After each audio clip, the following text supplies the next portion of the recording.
kailanman at ating purihin. Ating sambahin ang Panginoon, ang ating kublihat lakas.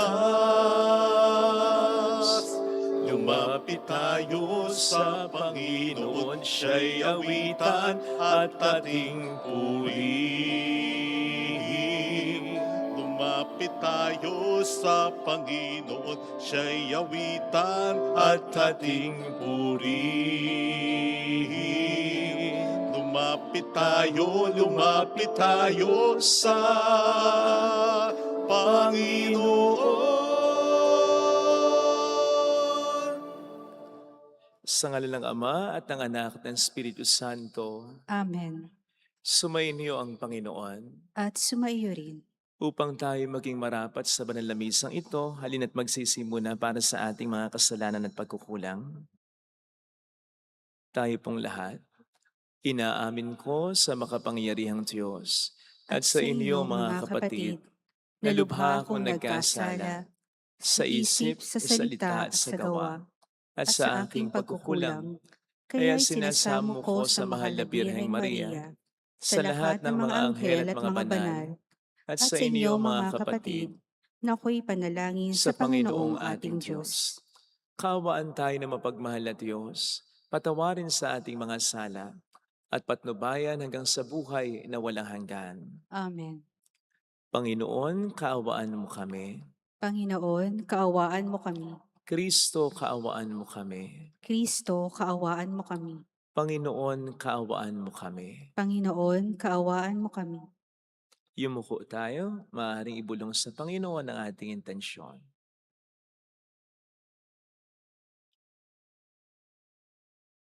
Manalangin tayo. Ama naming makapangyarihan, pinangangatawanan mong manahan sa mga may loobing tapat at maasahan. Sa kagandahang loob mo, kami naway makapamuhay bilang mga mapalad na maging iyong tahanan. Sa pamamagitan ni Jesucristo, kasama ng Espiritu Santo magpa sa walang hanggan. Amen.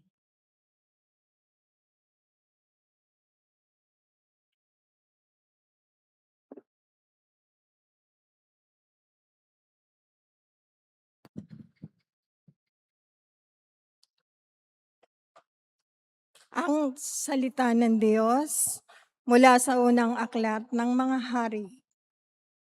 Noong mga araw na iyon, nakarating sa pandinig ng reyna ng Siba ang mga balita tungkol kay Solomon.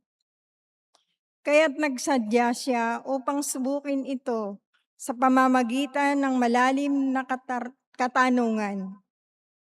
Dumating nga siya sa Jerusalem nang may kasamang maraming abay at may dalang katakot-takot na kayamanan. Mga kamilyo na may kargang iba't ibang uri ng pabango. Napakaraming ginto at batong hiyas. At nang makaharap na niya si Solomon, sinabi niya ang kanyang pakay. Sinagot naman ni Solomon ang lahat niyang tanong. At wala isa mang hindi nito na ipaliwanag.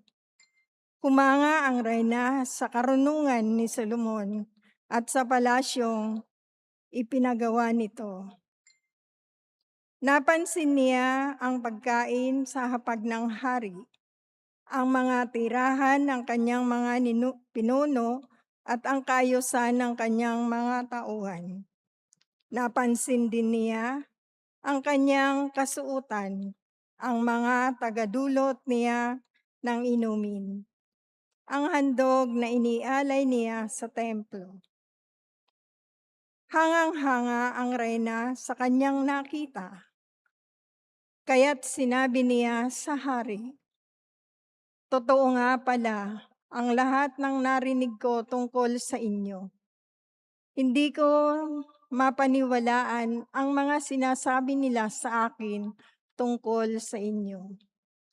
Ngunit ngayong nakita ko ang lahat, ay napatunayan kong wala pala sa kalahati ang ibinalita nila sa akin, sapagkat ang inyong karunungan ay talagang higit kaysa iniulat nila sa akin.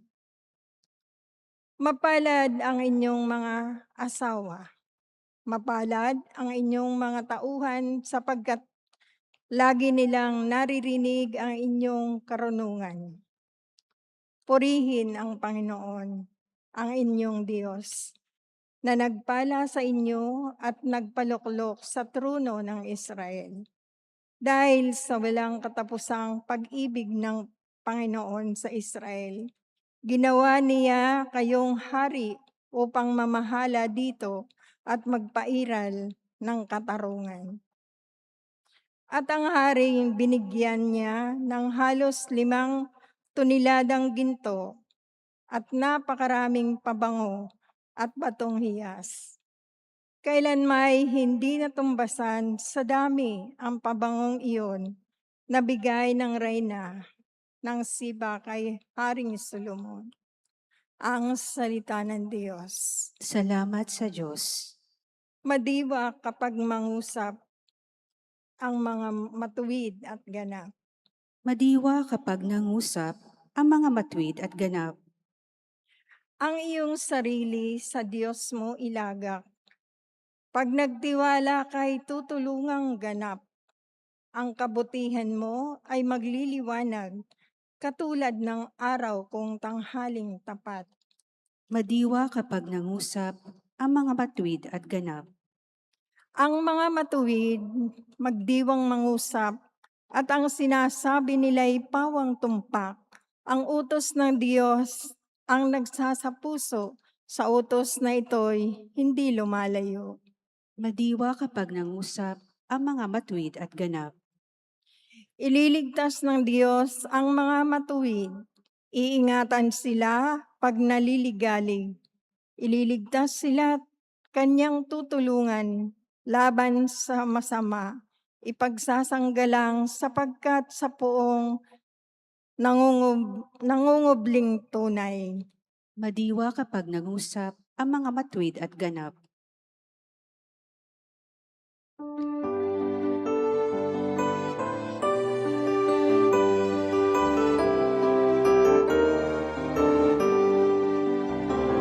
Hallelujah, hallelujah, hallelujah, hallelujah.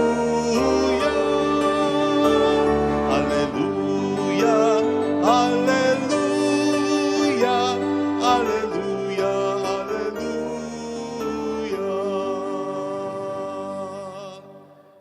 Sumainyo ang Panginoon. At sumaiyo rin. Ang mabuting balita ng Panginoon ayon kay San Marcos. Papuri sa iyo, Panginoon. Noong panahong yon, muling pinalapit ni Jesus sa mga tao at sinabi sa kanila, "Makinig kayong lahat at unawain ang aking sasabihin. Hindi ang pumapasok sa bibig ng tao ang nakapagpaparumi sa kanya sa mata ng Diyos, kundi ang mga nagmumula sa kanya. Ang may pandinig ay makinig." Iniwan ni Jesus sa mga tao at nang makapasok na sa bahay, siya'y tinanong ng kanyang mga alagad tungkol sa talinghaga. "Kayo man ba'y wala ring pangunawa?"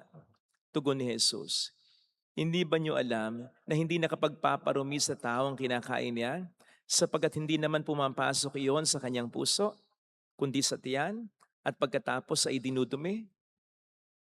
Sa pagkasabi nito'y para nang ipinahayag ni Jesus na maaring kanin ng lahat ng pagkain. Nagpatuloy siya sa pagsasalita. Ang lumalabas mula sa tao ang nagpaparumi sa kanya sa mata ng Diyos.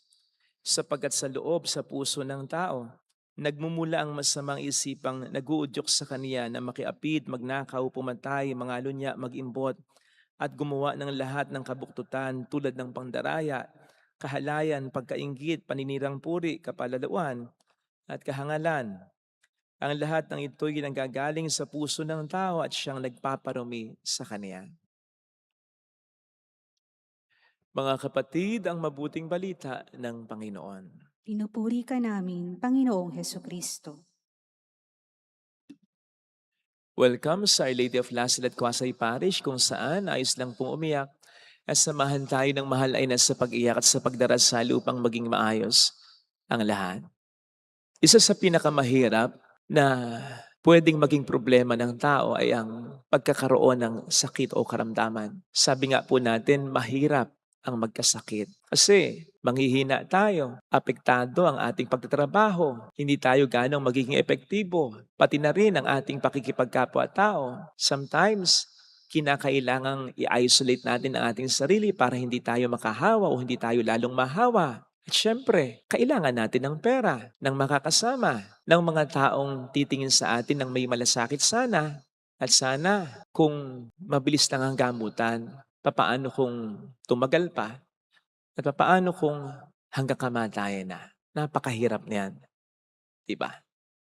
Kaya nga minsan nasasabi natin, okay lang na hindi mayaman, basta wag lang magkaroon ng matinding sakit o karamdaman. Okay lang na wala tayong ka-Valentine.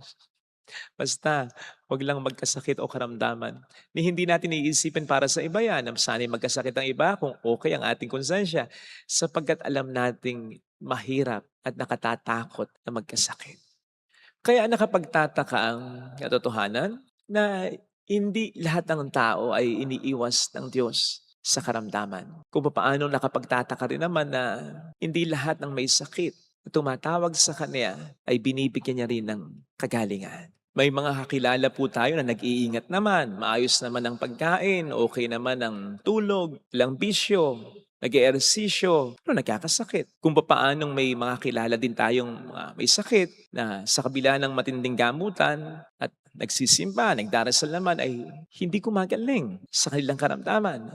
And so, what do this mean? Anong ibig nitong sabihin sa atin? Para malaman din natin kung anong mas dapat nating gawin. Well, first of all, dapat po nating maisip na noon pa man, nandyan ang katotohanan yan. Noon pa man, may sakit na sa mundong ito. Bago pa man dumating si Kristo. Noon pa man, may mga nagkakasakit na kahit nag-iingat sila. At noon pa man, may mga hindi na rin gumagaling sa sakit nila kahit nagdarasal pa sila. Pero hindi ibig sabihin nito hindi tayo dapat mag-ingat. Hindi rin ibig sabihin nito hindi tayo dapat na magdasal, magsimba, sumpalataya. Sapagkat mas malaki pa rin ang tsansa na magkasakit ang mga hindi nag-iingat. At mas malaki pa rin ang tsansa na gumaling ang mga nagdarasal at sumasampalataya. Hindi na po natin kailangan bang pag-usapan o pagtunayan na mas marami pa rin nagkakasakit na mga hindi nag-iingat kaysa mga nag-iingat. But I think you should know na sa Biblia ay bagamat may mga pinagaling si Kristo na hindi mo na sumampalataya sa Kanya, ay napakakaunti lamang nito kumpara sa napakaraming bilang ng mga pinagaling niya na sumasampalataya muna sa Kanya. In fact, in many instances, Jesus linked healing to faith. Lagi niyang sasabihin sa mga pinagaling niya, pinagaling ka ng pananampalataya mo. Kung minsan, chinecheck muna nga niya yung pananampalataya ng tao bago niya pagalingin ito. Kaya wag po tayong mag-alala. May bearing po ang ating pananampalataya, ang ating pagdarasal, pagsisimba at pagpapakabuting tao sa intensyon natin na gumaling tayo sa sakit natin o gumaling yung pinagdarasal natin sa sakit nila. Hindi po ito nasasayang. Napakahalaga po nito. God hears prayers spoken in faith. At marami pong patunay sa banal na kasulatan yan. Sigurado po yan. Pero hindi dahil kailangan ng Diyos na tayo sumampalataya sa Kanya. It's the other way around. Kailangan natin na tayo ay sumampalataya sa Diyos. Kaya po tayong pagalingin ni Lord kahit wala tayong pananampalataya. But I'm sure that even this healing will be intended for us to have faith. Sapagkat anong silbi ng paggaling natin kung hindi tayo tunay na sasampalataya sa Panginoon natin? Sabi nga niya po mismo, anong mapapala ng isang tao? Makamtan man niya ang lahat ng bagay sa mundong ito. Kung ang kapalit naman nito ay kanyang kaluluwa, ang kanyang buhay sa impyerno, wala rin. Sapagkat mamamatay at mamamatay rin naman tayo. E di mabuti pang mamatay na lang din agad tayo. Di na tayo gumaling. Kesa mabuhay pa tayo ng matagal na nagkakasala tayo o wala tayong pananampalataya sa ating Panginoong Hesukristo.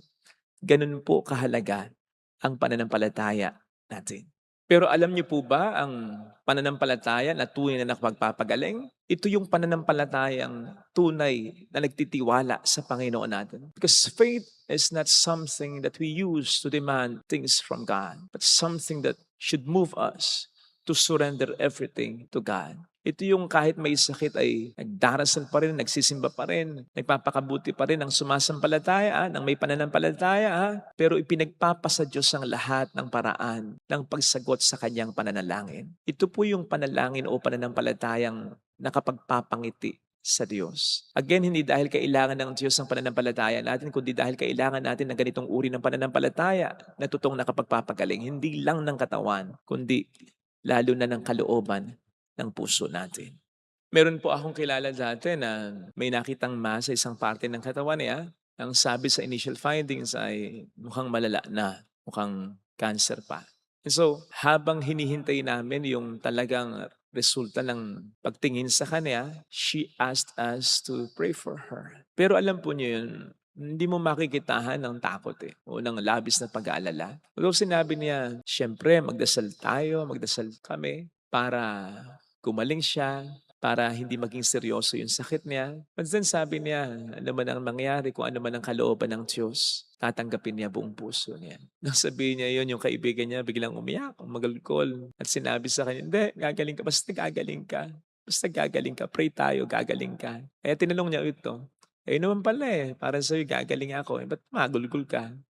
Basta gagaling ka. Yun lang ang naging sagot sa kanya. Alam po ninyo, gumaling nga siya. Pero yung kaibigan niyang humagulgol noon, patay na. But of course, hindi po natin panghimasukan yung pananampalataya nung taong ito na namatay. Gusto ko lang i-point out yung iba talaga ang pananampalataya ng totoong nagtitiwala sa Diyos. Kasi hindi naiintindihan masyado ng Diyos na pagalingin pa ang kanyang kalooban o ang kanyang kaluluwa kasi magaling na. Kasi lubos nang nagtitiwala sa Kanya. Alam kasi natin na sometimes God really uses our problems like our sicknesses to purify our hearts, to purify our soul. Kung ganun sumasampalataya na, di ba? Yun nandun Secondary na lang yung pagaling ng katawan talaga. Kaya mas sigurado na gumagaling yung mga taong ito.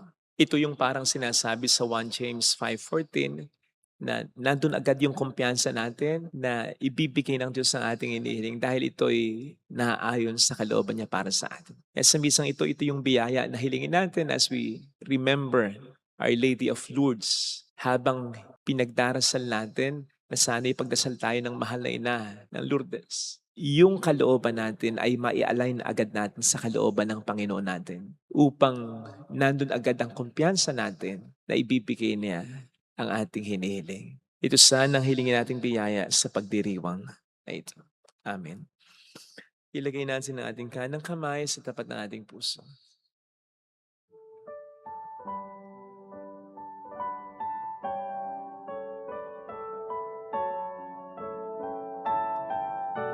Awitin natin. Alam kong may magagawa ang Diyos.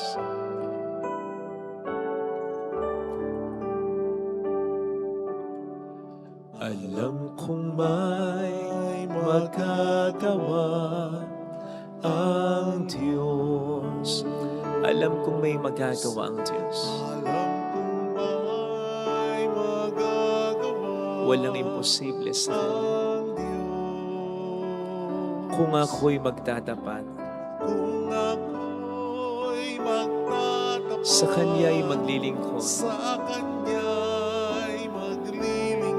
Alam kong may magagawa ang Diyos. May magagawa ang Diyos. Alam kong diringhin ng Diyos ang sambo ko, Alam kong di sapagkat mahal niya ako. ng Diyos ang sabo ko. Alam kong diringhin ng Diyos ang sambo ko, Alam kong diringgin ng Diyos ang sabo sapagkat alam niya ang pinagdaraan. Kung ako'y magtatapat, kung ako'y magtatapat sa Kanya'y maglilingkod. sa Kanya'y maglilingkod. Alam kong diringhin ng Diyos ang sambo ko, Diringgin ng Diyos Pumikit tayo. ang samot Panginoon, tulungan mo po ako na magtiwala sa iyo. Yung pagtitiwala at pananampalataya na gusto mo, hindi yung gusto ko. Yung bang sumasampalataya nga ako pero gusto ko ako pa rin ang masunod mo. Tulungan mo po ako magtiwala sa wisdom mo, sa kalooban mo, sa kapangyarihan at lalong-lalo na sa pagmamahal mo na pwede kong maramdaman hindi lamang when everything is fine. Tulungan mo po ako na paniwalaan na kahit sa mga problema ko, naroon ka upang samahan ako, upang iparamdam mo sa akin ang pagmamahal mo. Sa pamamagitan ng panalangin ng mahal na Birhen ng Lourdes, hinihiling ko po ang biyayang ito. Alleluia! Purihin ang Diyos. Alleluia! Pasalamatan siya. Siya ay muling babalik sa atin. Hindi niya tayo iiwan. Hindi niya tayo pababayaan. Paniwalaan natin. Alleluia! Purihin ang Diyos. Alleluia! Sa takdang panahon, babalik ang Panginoon upang tayo ay kunin tapat siya sa kaniyang mga pangako sa atin. Sabihin mo sa rin, mayroong magandang mangyayari sa iyo. Higit pa sa inaasahan mo sapagkat mahal ka ng Diyos. Makatandaan, kung lalapit ka kay Jesus, maaaring matagal, maaaring maging mahirap, pero gumagawa siya ng paraan. Kaya bawat sandali, mayroong biyaya, paniwalaan mo yan. Mayroong magandang mangyayari sa iyo. Kung lalapit kay Jesus, lalapit kay Jesus. papuri sa Ama at sa Anak sa Espiritu Santo. Kapara na sa unang-una, ngayon magpakailanman at magpasawalang hanggan. Amen. Ngayon tayo, pang ating handog ay maging kalugod-lugod sa Diyos Amang makapangyarihan. Tanggapin nawa ng Panginoon itong paghahain sa iyong mga kamay, sa kapurihan niya at karangalan, sa ating kapakinabangan at sa buong sambayanan niyang banal. Ama naming lumikha, kami naway dalisayin at panibaguhin ang aming gaganaping paghahain. Kami naway itaguyod ng gagawin namin ito sa pagnais naming sundin ang loob mo. Sa pamamagitan ni Hesu Kristo, asama ng Espiritu Santo magpas sa walang hanggan. Amen. Sumainyo ang Panginoon, At sumaiyo rin. itaas sa Diyos ang inyong puso at diwa. Itinaas na namin sa Panginoon. Pasalamatan ng Panginoong ating Diyos. Marapat na siya ay pasalamatan. Ama naming makapangyarihan, tunay ngang marapat na ikaw ay aming pasalamatan. Pinagbibigyan mo ito'y aming maihayag kahit na ito'y walang anumang maidaragdag sa kadakilangan sa iyo ay likas. Sapagat sa pagpupuri namin ang nakikinabang ay kami rin na iyong pinakikiharapan sa pamamagitan ng iyong anak na minamahal. Kaya kaisa ng mga anghel na nagsisiawit ng papuri sa iyo nang walang humpay sa kalangitan, kami nagbubunyi sa iyong kadakilaan. Santo, Santo, Santo, Panginoong Diyos ng mga hukbo, napupuno ang langit at lupa ng kadakilaan mo, o sana sa kaitaasan. Pinagpala ang naparirito sa ngalan ng Panginoon, o sana sa kaitaasan. Ama naming banal, ikaw ang bukhal ng tanang kabanalan, kaya't sa pamamagitan ng iyong Espiritu, gawin mong banal ang mga kaloob na ito, pang para sa amin ay maging katawan at dugo ng aming Panginoong Hesu Kristo. Bago niya pinagtiis ang kusang loob na maging handog, hinawakan niya ang tinapay, pinasalamatan kaniya, pinaghati-hati niya iyon, iniabot sa kaniyang mga alagad at sinabi, "Tanggapin ninyong lahat ito at kanin. Ito ang aking katawan na ihahandog para sa inyo."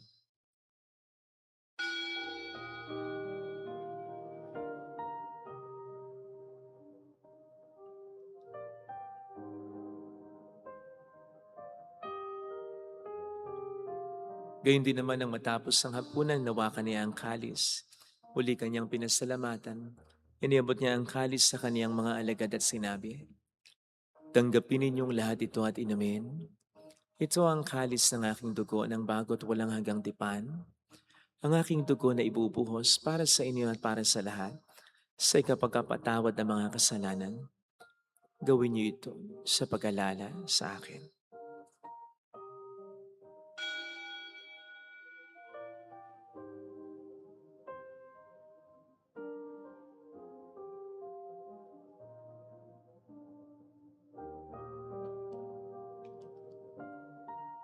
Ang misteryo ng ating pananampalataya. Si Kristo'y namatay, si Kristo'y nabuhay, si Kristo'y babalik sa wakas ng panahon. Ama, ginagawa namin ngayon ang pag-alaala sa pagkamatay at muling pagkabuhay ng iyong anak. Kaya inialay namin sa iyo ang tinapay ng buhay at ang kalis ng kaligtasan. Kami nagpapasalamat dahil kami iyong minarapat at tumayo sa harap mo para maglingkod sa iyo. Isinasamo namin kami na magsasalo sa katawan at dugo ni Kristo ay mabuklod sa pagkakaisa sa pamamagitan ng Espiritu Santo. Ama, lingapin mo ang iyong simbahang laganap sa buong daigdig. Puspusin mo kami sa pag-ibig. Kaisa ni Leon na aming Papa, ni Dennis na aming Obispo at ang Tanang Kaparian. Alalahanin mo mga kapatid naming nahimlay nang may pag-asang sila muling mabubuhay, lalo ng aming mga ipagdarasal. Dasal natin ang ating mga minamahal kakilalang yumao.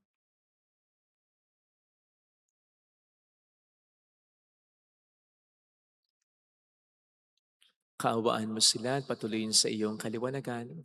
Kaawaan mo at pagkitapatin kaming lahat na makasalo sa iyong buhay na walang wakas. Kaisa ang mahal na Birhen ng Lasalet, ang ina ng Diyos. Isa Jose ang kabiyak ng kanyang puso. Lahat ng mga banal na namuhay dito sa daigdig ng kalugod-lugod sa iyo.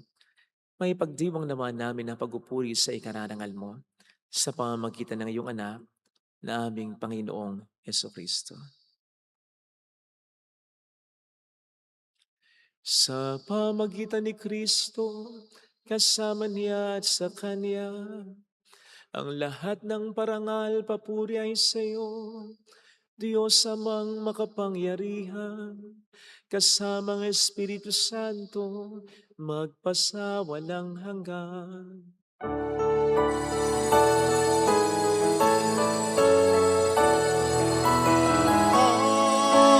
Amen. Amen.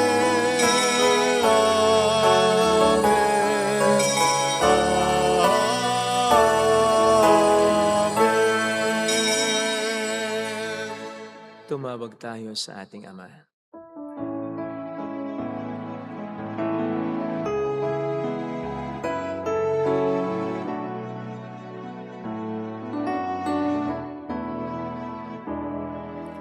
Ama namin, sumasalangit ka, sambahin ang ngalan mo,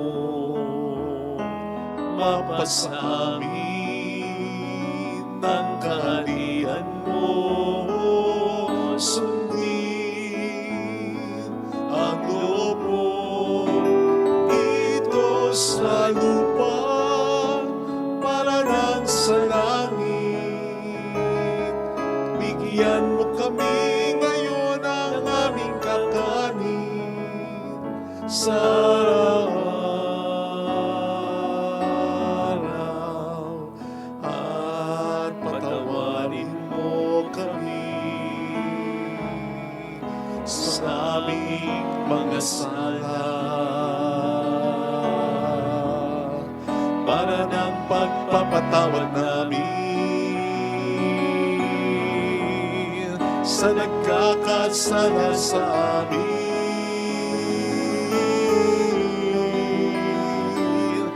At huwag mo kaming ipahintulot sa tukso, at iadya mo kami sa lahat ng masama.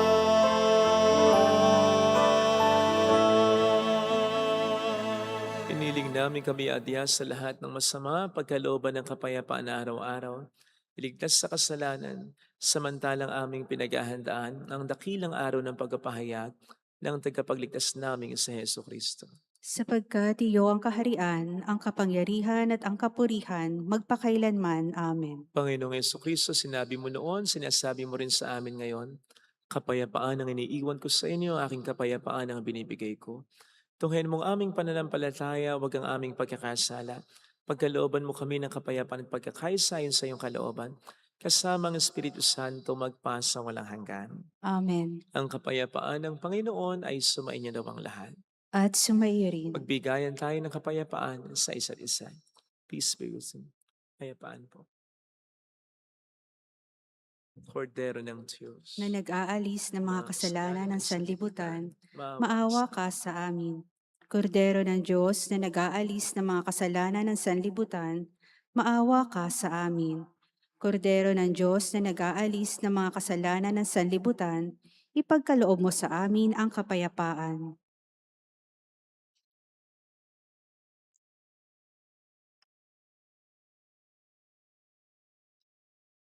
Narito sa harap natin ng Panginoon ang ating buhay at kaligtasan.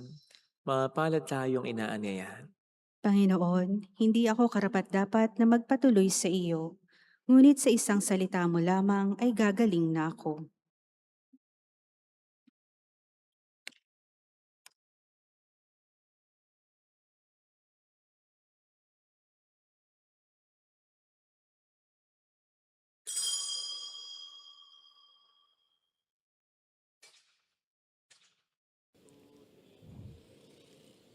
Panalangin para sa espiritual na pakikinabang.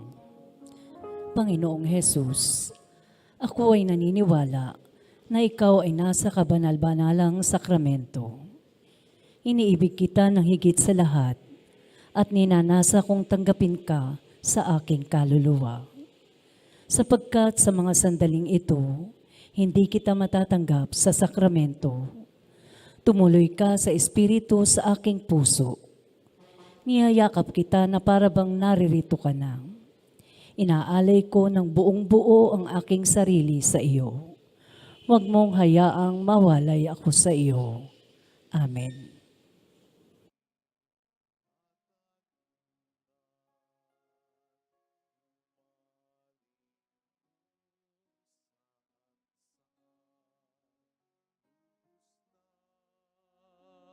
Nakalimutan pag-ibig mo ang kasagutan.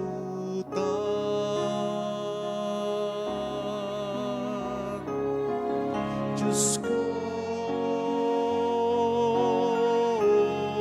Diyos ko, ang buhay ko ay laan sa'yo. Walang ibang ninanais maliban sa pag-ibig mo. Diyos ko, Diyos ko, gawin mong muli ako sa'yo. Muling ipaubaya ang sarili sa iyong pagkalinga. Muling ipaubaya ang sarili sa iyong pagkalinga.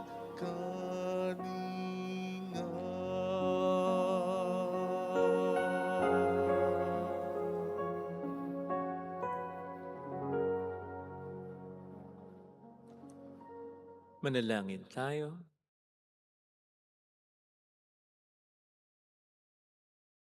Ama naming mapagmahal, sa pagkahit inuming pagkakaisang binibigay kami ni loob mong makapakinabang, kaisa ni Kristo kami naway makapamuhay upang makapamunga ng may kagalakan para sa kapakanan ng aming kapwa-tao sa libutan.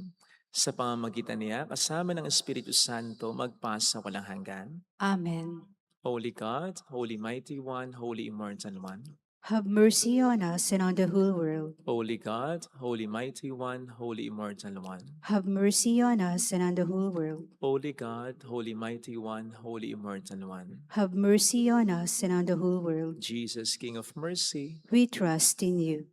alalahanin, Alalahanin, o mahal na Birhen ng Lasalet, ina ng pag-asa, ikaw ang nagpaalala sa aming magbalik loob sa Ama. Ito ang nagpapatunay na ang kagandahang loob mo'y nananatiling busilak.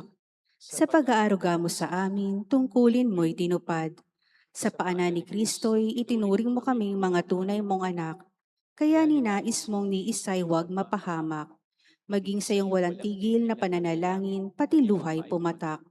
Huwag naman mawala ng saysay ang iyong paghihirap. Hiling nawa namin sa iyo o aming inang liyag, na matapos ang pakikibaka namin sa mundong ito at sa pananatili naming tapat kay Kristo, sa kapurihan mo'y makibahagi kaming ganap, upang kung nasaan ka ngayon ay maparoon din kaming lahat, at ang kaganapan ng kaluwalhatian ng Diyos Amay tuluyang matupad siya nawa. mahal na Birhen ng Lasalet, tagapagkasundo ng mga makasalanan. Ipanalangin mong walang patid kami mga dumudulog sa iyo. Marami pong salamat sa inyong pakikitsa sa mga tulong na binibigay ninyo. Nagiging dahilan para makatulong din po tayo sa iba. Salamat po. Sumainyo ang Panginoon. At sumaiyo rin. Pagpalain kayo kasama ng ating pamilya ng mapagmahal na Diyos, ng Ama at ng Anak, ng Espiritu Santo. Amen. Umayo tayo sa kapayapaan ni Kristo. Salamat sa Diyos.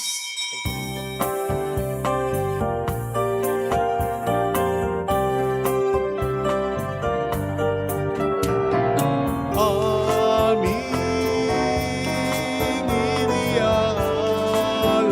iniaalay ang pag-ibig na walang kapantay. Okay sarap mabuhay kung may nagmamahal, pagmamahal na tunay at laging dalisay. Ang Birhen kong umibig ay walang sinamis, pagsintang sa nalinis sa iyo hanggang langit. O Birhen, Birheng mahal, sa amin at sa dasal,